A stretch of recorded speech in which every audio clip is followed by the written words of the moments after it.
Kambing buluh ni idea dia time nak bakar lemang, buluh lemang yang tak pakai kan. Lepas saya ambil buka, makan sedap. Dia punya lembut dia semua okey, lepas tu dia rasa manis buluh tu. Beribu pokok, cuma kita nak mencari tu. Kalau ada rezeki buah ada lebat, alhamdulillah lah. Ada sebab kita cari, langsung tak ada buah. Kena tunggu semalam. Kita perap dia dulu, besok tu baru dia keluar baru dia tu. Baru dia kita buat sirap tu.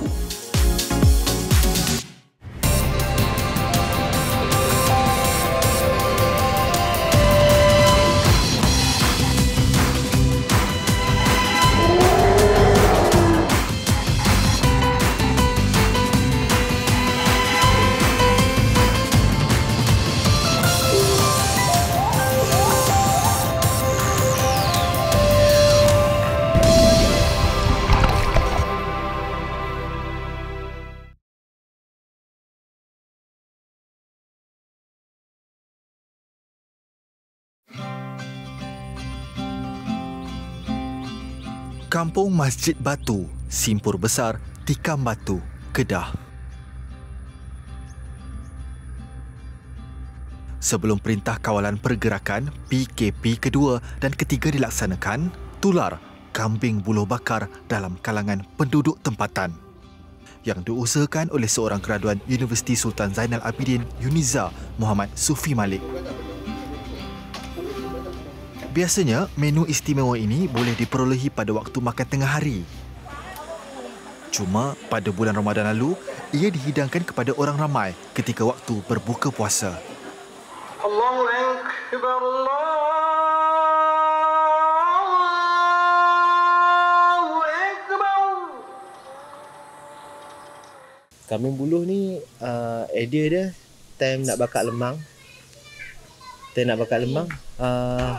Bakar lemang taklah banyak lah untuk nak lepas diri, nak makan. Buluh lemang yang tak pakai kan. Saya sajalah ambil. Dah yang bakar lah. Lepas saya ambil bubur, letak tepi lemang, masak. Dia pun tak tahu pun saya buat tu. Saya buat atas saya ni. Buat saja nak buh kan. Lepas tu bila dah ni, buka. Time tu potong ni koyak macam lemang. Koyak. Makan sedap. Dia punya lembut dia semua okey, lepas tu dia rasa manis buluh tu. Sejam perjalanan dari Tikam Batu, Jeniang adalah lokasi Sufi mendapatkan bekalan buluh. Ramai yang tidak mengetahui negeri yang dikenali sebagai Jelapang Padi ini juga kaya dengan tumbuhan itu. Sebaik menjejak kaki ke mukim berkenaan, kelihatan banyak buluh tumbuh meliar di merata tempat.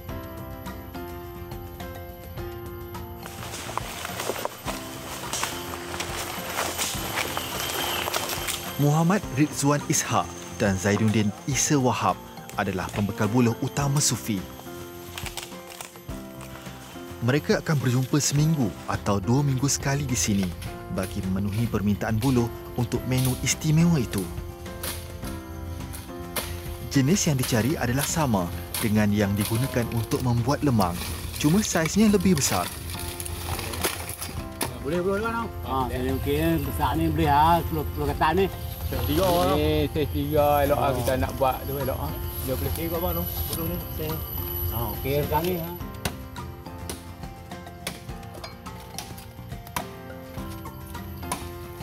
Sufi baru sahaja setahun mengenali 2 pembekal buluh ini. Namun mereka kelihatan begitu akrab. Untuk buluh pula, saya ambil dekat Jeniang. Ada seorang pembekal tu, tapi sebelum nak dapat ke dia tu, banyaklah saya kena hadap dulu. Ada hak sebatang RM2.5.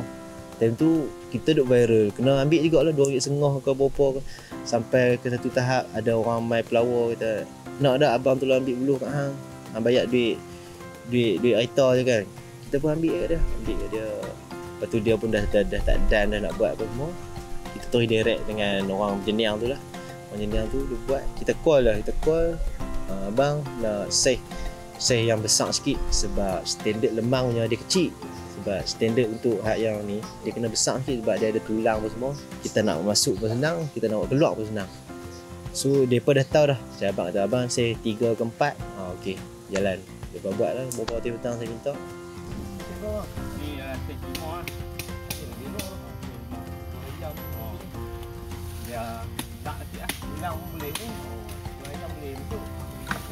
boleh buat ayam memang elok dah. Dia tulang-tulang apa pun. Ayam tu dia ada tulang. Oh. Boleh kalau besar dia cantik. Abang sesuai dah. Tak tahu kata. Nampak ni. Tak ni banyak orang lah. Boleh ambil. Mudah. Dia senang cari ke? Senang cari. Rizwan dan Zainuddin mempunyai pengalaman mencari buluh lebih sedekat. Menurut mereka, ramai penduduk kampung di sini bergantung nasib dengan pekerjaan ini untuk menampung kehidupan harian selain menoreh getah. Tetapi, ia memerlukan kemahiran tertentu. Buluh ni kalau kita salah tebang, dia boleh membunuh, boleh kata membunuh sebab dia buluh tu kalau salah tebang, dia boleh main ke arah kita. Buluh tajam. Boleh luka tu biasalah bagi kita kalau luka sikit-sikit di jari ni tu biasa lumrah. Lumrah orang kerja cari buluh itu lumrah. Rizwan dan Zainuddin yang masing-masing berusia 41 dan 51 tahun ini sangat bersyukur diketemukan dengan Sufi. Ini kerana biasanya permintaan buluh hanya pada musim perayaan. Tetapi, kewujudan hidangan unik Sufi itu membuatkan sepanjang tahun terdapat permintaan buluh. Secara tidak langsung, meringankan beban pencarian pendapatan yang umpama kais pagi makan pagi, kais petang makan petang. Okay. Saya mengharap dan berdoa supaya perniagaan dia tu berjalan lancar. Supaya rezeki yang dia dapat pun rezeki yang berkat. Dan dapat memajukan diri dia dan juga sambil-sambil tu kami pun sama-sama dapat bergeraklah ke depan kan. Kami dapat jaga anak bini. Dia dapat membina empire dia. Saya harap dia boleh berjaya lah dengan dia. Itu doa saya untuk dia.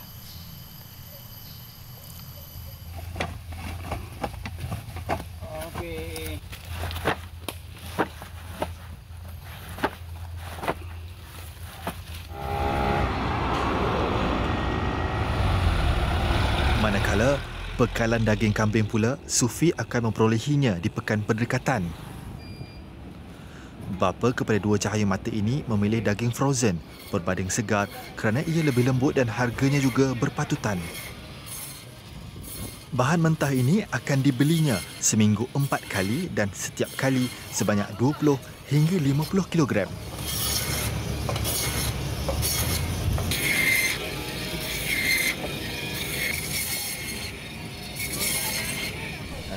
Untuk daging kambing, kalau sebelum ni saya kalau buat kikah memang saya ambil fresh lah. Tapi untuk yang perak ataupun yang buluhnya memang saya kena ambil frozen sebab dia punya kalau kambing fresh memang terlalu mahal. Memang tak boleh nak jual lah, boleh jual takut orang pula tak mampu nak beli kan. So saya ambil yang frozen, saya balik, dia pun akan slice kat saya, balik saya akan suruh maksu saya dia ambil upah untuk tu, dia cincang tu termasuk dalam buluh lah.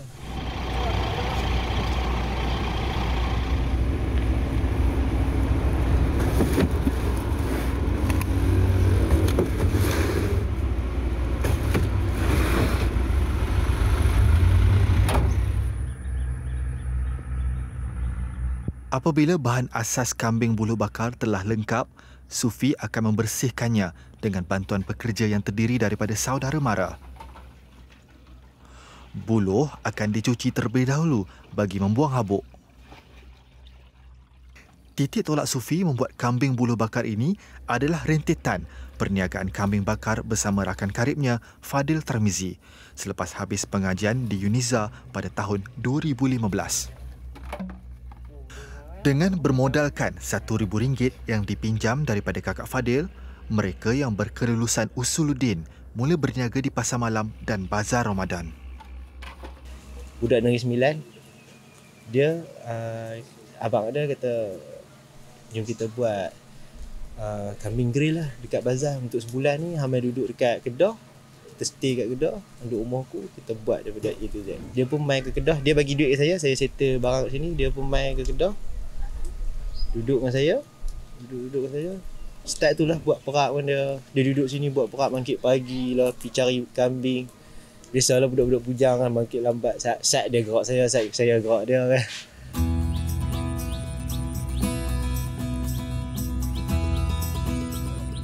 Bagaimanapun, penglibatan Fadil tidak lama kerana perlu pulang ke kampung halaman.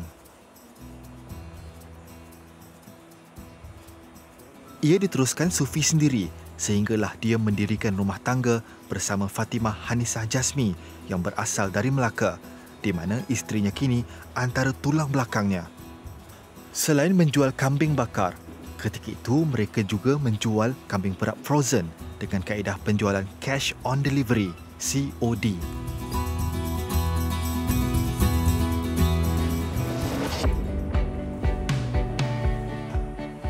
Kita tanya tukang masak sini, tak ngapa tu macam mana nak lembutkan kambing. Time tu memang tak tahu apa langsung pasal kambing ni. Lalu masak habis-habis. Tanya dia macam mana nak buat, nak bagi lembut kambing, nak basuh kambing macam mana, nak buat bagi sedap macam mana.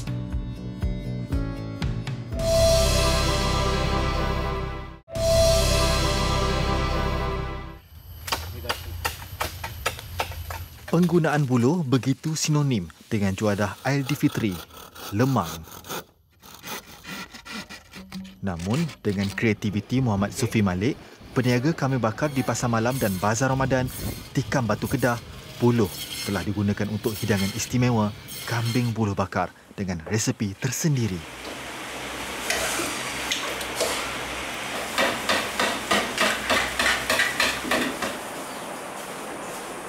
Difahamkan ramuan penyediaan daging dan kuah menu itu adalah air tangan Sufi sendiri, hasil daripada sifatnya yang ringan mulut, belajar daripada orang kampung dan pelanggannya. Penjualan tidak terhad kepada daging kambing sahaja. Turut dihidangkan adalah daging lembu dan ayam.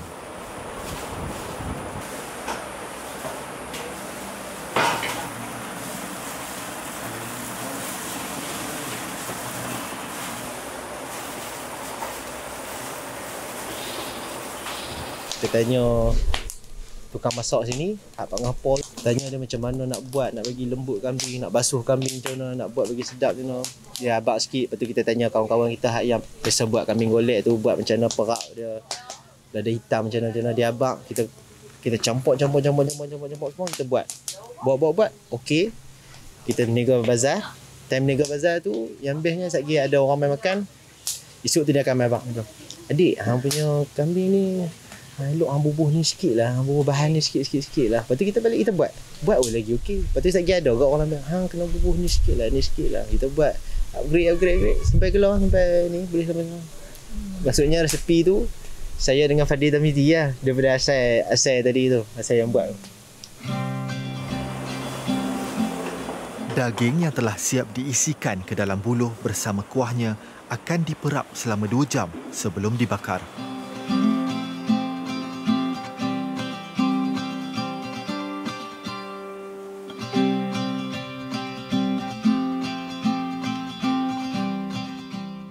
Penyediaan bahan masakan berlaku serentak di rumah Sufi dan ibu bapanya yang hanya berjarak 500 meter. Di rumah orang tuanya yang bertentangan dengan warung makan Sufi, ibunya, Masitah Saad, akan membantu menyediakan makanan lain yang akan dimakan bersama kambing buluh bakar. Masitah sangat berpengalaman dalam dunia perniagaan makanan secara kecil-kecilan sejak puluhan tahun dahulu. Maka tidak hairanlah minat berniaga dan memasak Sufi diwarisi daripada ibunya. Ke mana tumpah kuah kalau tidak ke nasi?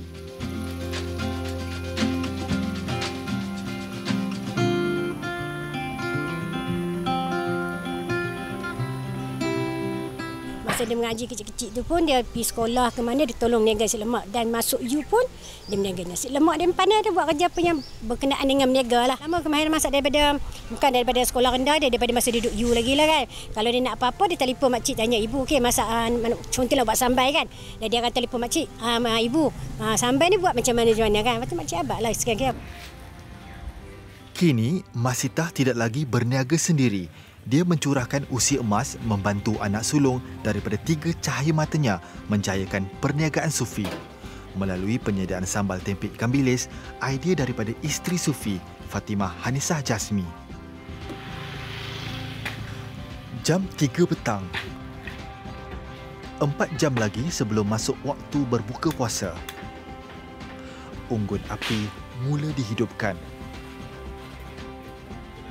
Sebatang demi sebatang buluh berisi daging kambing, lembu dan ayam bersama kuah perapan disusun di tempat bakar.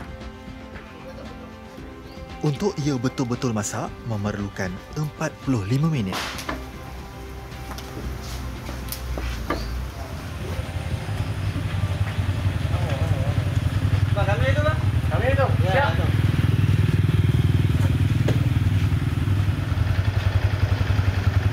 Kambing buluh bakar ini tidak hanya boleh dimakan di gerai sufi. Bagi yang ingin menjamunya di rumah, perkhidmatan pembungkusan bersama buluh disediakan. Kaedah ini penting bagi mengekalkan aromanya.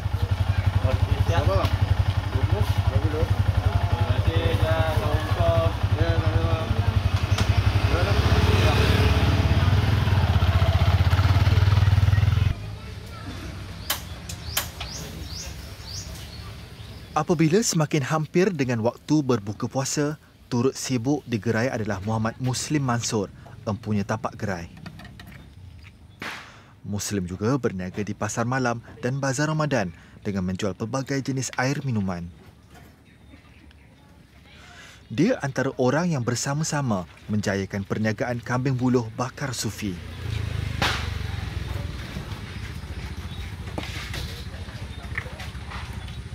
Selalunya kalau nak buka kedai ni memang 10,000 ke atas lah kan. Kita modal tak ada banyak tu. Kita fikir. Teringat Muslim pun dia pasar malam kot. Kita tanya dia, "Weh ni tanah depan rumah ni okey ke?" Kita okey, hang nak buat apa? Dia kita buat kambing buluh kan, hang buat ayam. Dah tanah dia kan, kita hang buat ayam. Kata okey. Hari first tu saya buat, saya abang kadang Muslim kata, "Aku nak buat 30 batang ni Muslim. Hang panggil lah member-member hang, abang 10 batang, 20 batang lagi untuk member aku." Dia pun panggil, saya pun panggil. Panggil main, depa pun telah ambil gambar apa semua, tengok. Pum meletup baru. Di warung ini, Muslim juga menjual bihun sup dan laksa, masakan isterinya. Ia juga menjadi rebutan orang tempatan kerana keenakannya yang luar biasa.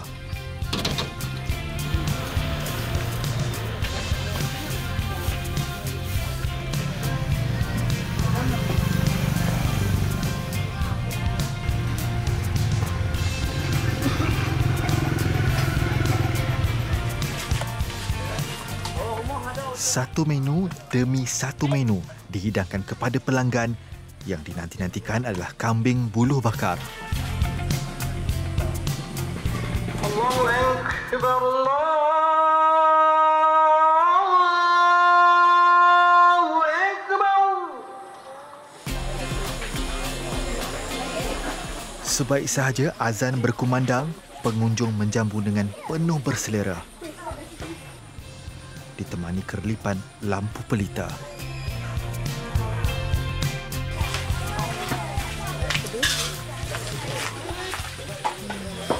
Lain.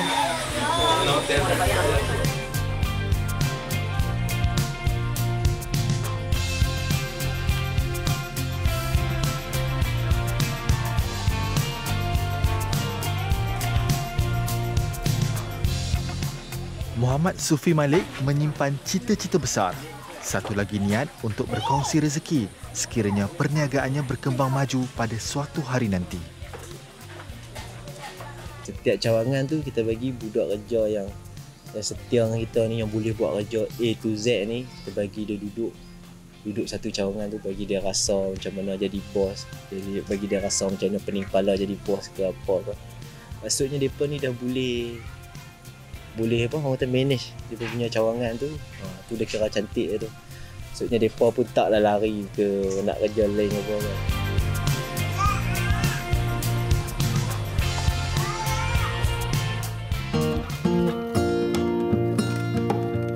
Buluh banyak kegunaannya, baik sebagai sumber perabot mahupun bahan masakan. Melalui kreativiti Muhammad Sufi Malik yang minat dalam dunia perniagaan makanan, buluh telah digunakannya untuk menghasilkan menu istimewa kambing buluh bakar. Namun, perniagaannya kini terpaksa diberhentikan sementara ekoran wabak maut yang semakin mengganas. Yang masih diteruskan adalah kambing perap frozen secara cash on delivery, COD. Semoga rezeki yang dikongsi beramai-ramai ini akan beroperasi semula seperti biasa pada masa hadapan. Memang banyak pokok berembang ni. Dia ni dah kira dah tua ni. Kita perap dia dulu. Besok tu baru dia keluar dia punya bau dia tu. Baru dia kita buat untuk buat sirap tu.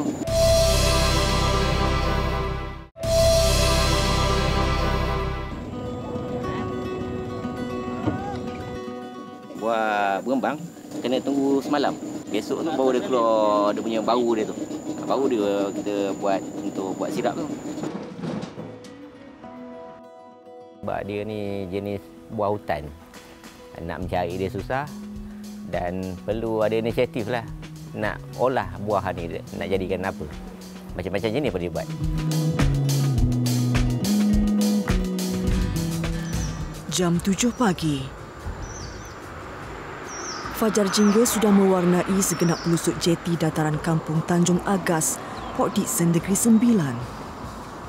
Bot sudah tersedia buat Yusdi Ismail dan Abdul Ghani Abdul Rahman untuk menyusuri Sungai Linggi sebentar lagi. Tujuan mereka mencari buah berembang. Jadi yang ini kita jalan perjalanan dalam lokasi dalam berapa jam? Dalam sejam lebih sikit. Dia ada dua jenis. Satu orang panggil berembang. Kalau ada lagi satu buah perempat. Dia beza buah berembang dia kulit licin. Licin dan besar. Buah perempat tu kulit dia kasar, kecil. Yang berembang ni dia akan satu juntai tu satu biji. Perempat dia berogos. Dia ada banyak biji. Tapi kita akan guna buah berembang lah. Orang Bugis panggil dia mango apple. Pencarian buah berembang atau pedada lebih sesuai dilakukan ketika air pasang.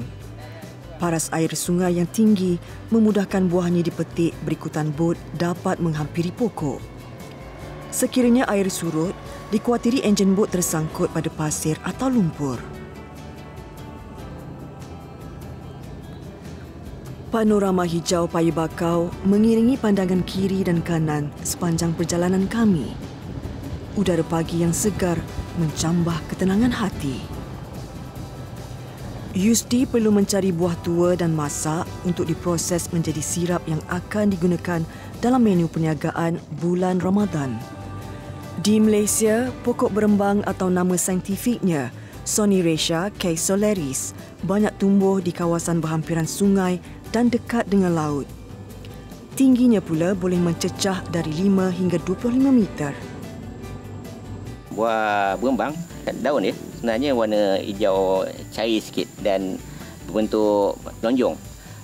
Beza dengan daun buah perempat, dia bulat dan color hijau pekat sesuai dengan color buah dia. Yang berembang sesuai dengan color buah dia.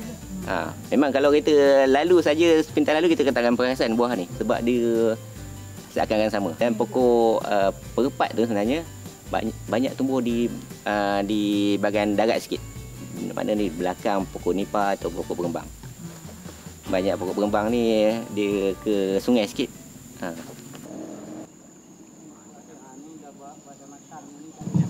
Yang tanah lebih cantik.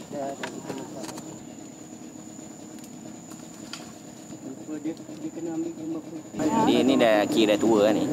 Tapi dia tak bau lagi. Kena tunggu semalam. Kita perap dia dulu. Besok tu baru dia keluar dia punya buah, bau dia tu. Baru dia kita buat untuk buat sirap tu. Supaya naik lagi dia punya flavor lah. Kalau kita pakai juga yang ni, dia macam tak ada bau. Ada buah lagi besar pada ni. Ikut pokok lah. Yang kalau yang untuk makan begitu saja boleh ke? Ini boleh makan. Oh, ni boleh lah. Kalau try makan boleh makan. Tapi jangan makan macam buah apple. Dia tepi ni je. Gigit tepi. Gigit tepi je. Cuba rasa. Bismillah. Cuba Jangan makan macam tu kan. Sebab biji banyak. Itu isi dia. Macam buah mangga. Bila gigit dalam lah sikit, bau biji dia. Okey. Menurut Cik Yusdi, ini buah berembang yang terdapat di paya bakau di kawasan ini, dan difahamkan cara memakan bagi untuk yang buah belum diproses ni hanya di sebelah tepi ni sahaja. Sedikit-sedikit sebab dikatakan biji kat dalam dia sangat tebal. Jadi setelah saya makan sebentar tadi, rasa dia macam kelat tapi masam. Pertama tadi saya rasa macam masam biasa je. Tapi yang second kali kedua ni rasa dia macam buah apple sikit. Betul? Yusdi Ismail, 44 tahun, individu yang tidak asing lagi dalam perniagaan ayam bakar di Teluk Kemang. Anak kedua daripada 7 beradik ini merupakan pemilik ayam bakar Pasu Telangkop. Kisahnya pernah disiarkan dalam Majalah 3 pada awal tahun 2017.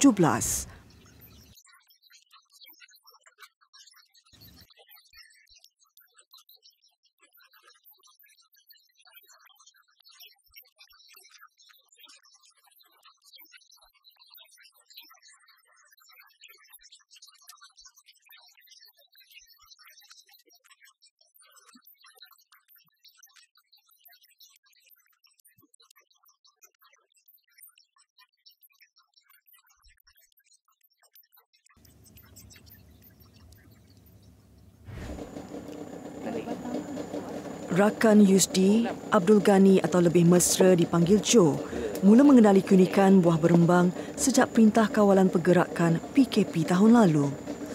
Menggunakan jus dan buah berembang, idea minuman pedada shake dikongsi oleh Yusdi kepada Joe.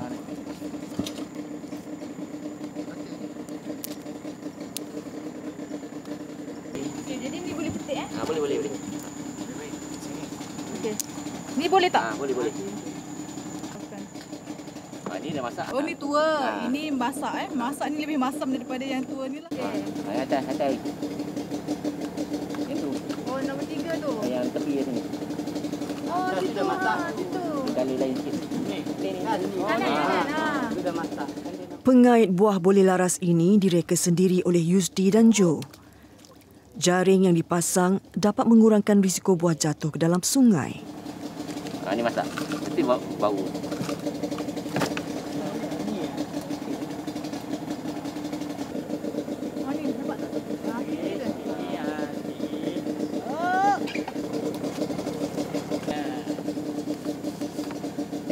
Jom belum.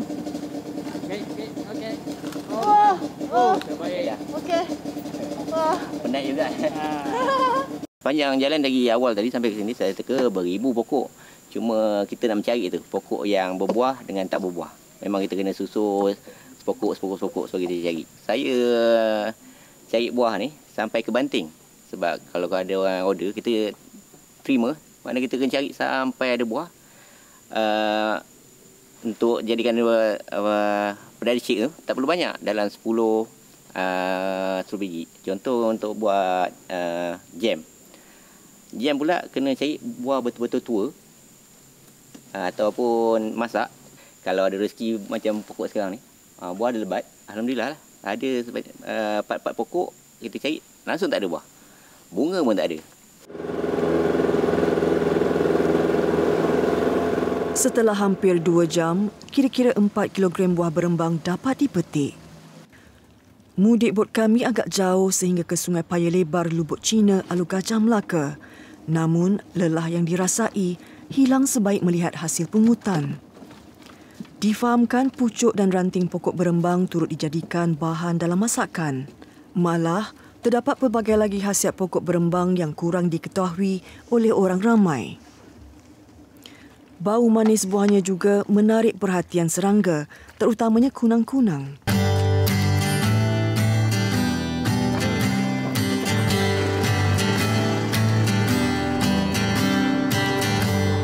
Buah berembang atau pedada perlu diperap semalaman sehingga naik bau bagi mendapatkan hasil sirap yang terbaik.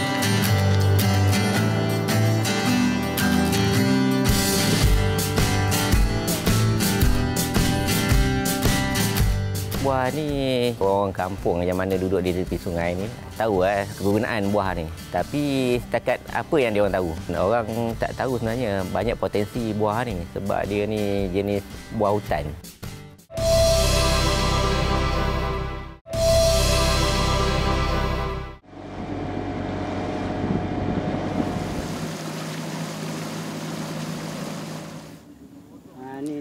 Buah berembang atau pedada antara hasil hutan yang jarang diketahui umum. Berwarna hijau dan mempunyai rasa masam serta kelat, tumbuhan ini sering ditemui di kawasan sungai dan dekat dengan laut. Ini lagi besar.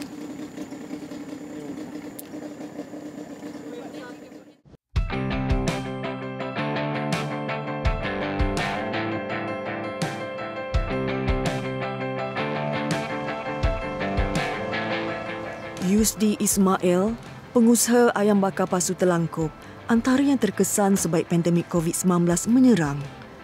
Pelbagai inisiatif dilakukan bagi menambah ekonomi keluarga. Antaranya resepi menggunakan buah berembang. Tumbuhan sebesar genggaman tangan ini akan melalui beberapa proses sebelum menjadi sirap. Setelah diperam semalaman, hanya buah yang berbau kuat sahaja dipilih.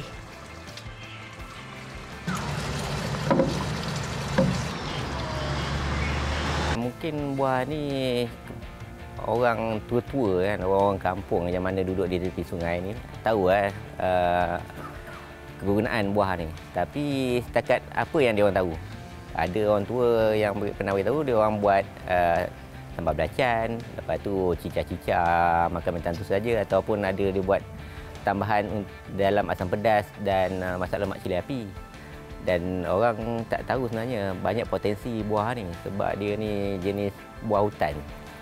Nak mencari dia susah dan perlu ada inisiatif lah. Ada keinginan nak olah buah ni, nak jadikan apa. Macam-macam jenis boleh buat.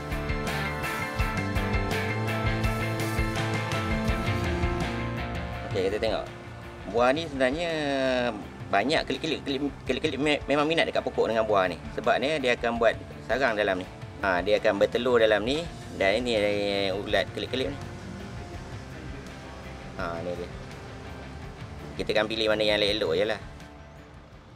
Merebus buah berembang mengambil masa kira-kira 30 minit bergantung kepada jumlah buah.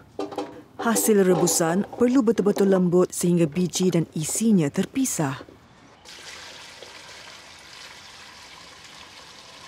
Walaupun untuk mencari buah ada payah, kita kena cari buah yang betul-betul tua dan ada masak, lepas itu kita peram dulu. Proses itu yang susah. Untuk buat sirap tu cuma makan masa lama selama 3 ke 4 jam, tapi kita tak ada nak jaga dah. Itu bergantung pada jumlah air dia. Kalau contoh kita nak buat sirap, kemungkinan 3 jam.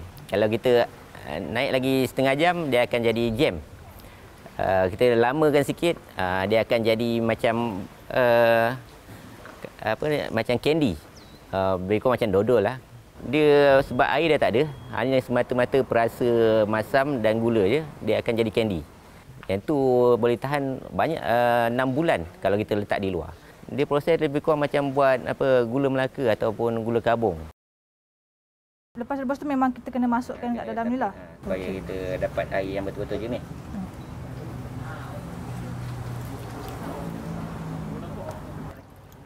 Tiga sendok boleh?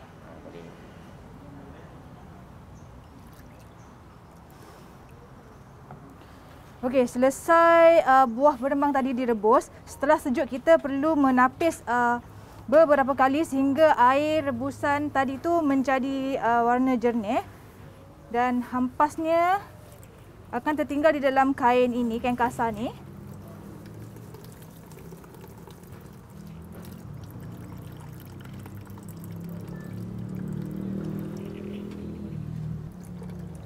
Okey, dan kemudian air perahan ini akan dijerang bersama gula untuk dijadikan sirap. Dan difahamkan hampas yang ditinggalkan di dalam kain ini boleh dijadikan scrub untuk bagi kulit muka dan juga badan untuk membuang kulit-kulit mati. Air berembang dengan campuran gula dimasak selama 3 jam dengan api sederhana. Nekat mempromosi buah berembang, Yusdi sentiasa mencari jalan menghasilkan pelbagai produk. Antaranya pedada shake. Sepanjang PKP ni, start lagi tahun lepas, setahun lebih ni, terkesan juga perniagaan saya berniaga ayam bakar pasu telangkup di Teluk Kemang. Memang terkesan, mana-mana peniaga di Teluk Kemang memang terkesan. Pengurangan pendapatan 80 ke 90% yang jatuh. Itu yang saya banyak fikir, benda yang orang lain tak fikir. Orang tak buat, saya buat. Saya cuba, jadi tak jadi itu lain kira lah. Alhamdulillah, macam ayam pasu, alhamdulillah dari kedai saya kecil boleh jadi besar. Orang satu Malaysia buat ayam pasu. Lepas tu sekarang ni saya buat air berembang. Cuma itulah sebab dia baru lagi, orang tak kenal, mungkin orang tak buat biasa lagi. Tengok ke depan ni kokot maju. Kali ini Yusdi sekali lagi mengetengahkan minuman segar ini bersama Joe atau nama sebenarnya Abdul Ghani. Istimewanya, pelanggan boleh menikmati 5 rasa buah di dalam satu pedada shake, kedondong, apple, jambu, nanas dan mangga. Pada mengenal buah, saya dengan Abang Yusdi, dia mengajar saya banyak perkara lah. Sepanjang saya berkomunikasi dengan dia, apa-apa cadangan yang negatif positif kita stay berbincang lah. Kalau benda tu memerangsangkan, maknanya kita kena buat lebih daripada yang dibincang lah. Kita untuk naikkan lagi produk bukan mudah. Cuma saya dengan Abang Yusdi ni, saya rasa serasi. Dia sangat bagus. Banyak idea-idea yang unik daripada dia. Sirap yang baru dimasak perlu disimpan di bawah suhu bilik sehingga menjadi likat. Sirap buatan Yusdi mampu bertahan sehingga 3 tahun jika disimpan baik di dalam peti sejuk. Bahan ini boleh divariasi penggunaannya di dalam masakan.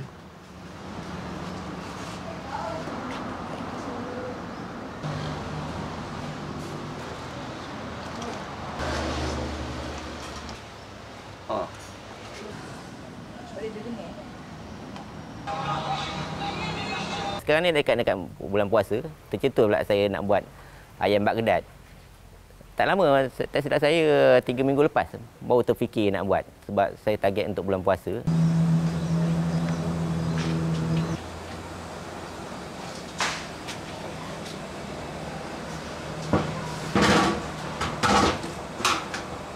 Kalau kata ada rezeki, kami akan buka di Putrajaya, di Bandar Tun Sion dan juga Taman Pelangi di Semenyih dan juga di Taman Delima, Kajang. InsyaAllah lah mana-mana penduduk di situ, cubalah rasa nanti kesedapan ayam Baghdad ni. Uniknya sos dia saya guna sirap berembang juga, dicampurkan jadikan sos untuk ayam ni. Hakikatnya, usah takut mencuba sesuatu yang baharu jika hasilnya memberi manfaat besar. Bagaimanapun, kewujudan pokok berembang perlu dipelihara agar kebaikannya dapat dikongsi kepada generasi akan datang. Macam keseronokan lah. Tu ya, sebab kita ni niat kita lah. Kita buat ni untuk apa? Sebab kita ada keluarga, ada anak bini nak apa kan. Kita usaha. Cuma usaha berjaya tak berjaya, itu lain kira.